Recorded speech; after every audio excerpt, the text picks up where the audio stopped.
Formal nang umupo bilang bagong Regional Director ng Police Regional Office Cordillera Administrative Region of Procar si Police Brigadier General Erickson Diaz Dilag sa ginanap na turnover of command ceremony sa Cambado Dangwa, Latridad Benguet nito lamang ika-21 ng Hulyo taong kasalukuyan.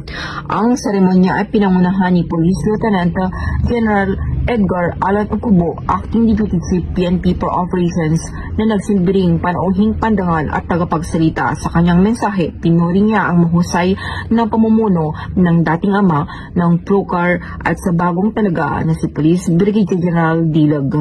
Dumalo rin sa kasasayang okasyon ang mga opisyal mula sa iba't ibang unit ng Philippine National Police, Bureau of Civil Management and Technology, CAR, at Philippine Air Force, Philippine Army, mga kinatuan mula sa local government units, PNP Press Corps, Procar Officers Ladies Club, Regional Advisory Group for Police Transformation and Development at mga kaanak at malalapit na kaibigan ng parehong outgoing at incoming regional directors.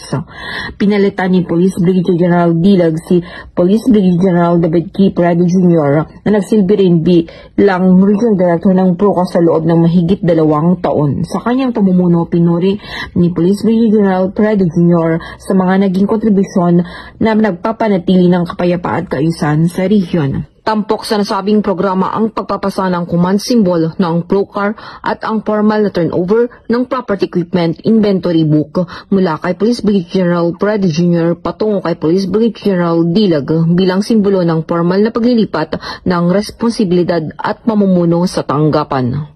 Samantala, kasunod ng formal na turnover of command ceremony, pinangunahan ni Police Brigadier General Dilag ang nasabing bagong luklok na Regional Director ng Procar ang kanyang unang command conference na ginanap sa Procar Conference Room. Ang komperensya ay dinaluhan ng miyembro ng command group, regional staff, special staff, mga chiefs ng regional support units. Naroon din ang provincial director ng iba't ibang police provincial office sa rehiyon at ang city director ng Baguio City Police Office. Sa pagpupulong, binigyan din niya ang kahalagahan ng pagtutulungan ng magkakasama, pananagutan at proactive policing upang mapanatili ang kapayapaan at kaayusan sa rehiyon. Mula dito sa rehiyon ng Cordillera, ito ang iyong PNN correspondent, Police Master Sergeant Lenny Valerio, alagad ng batas, tagataguyod ng Balitang Pulis.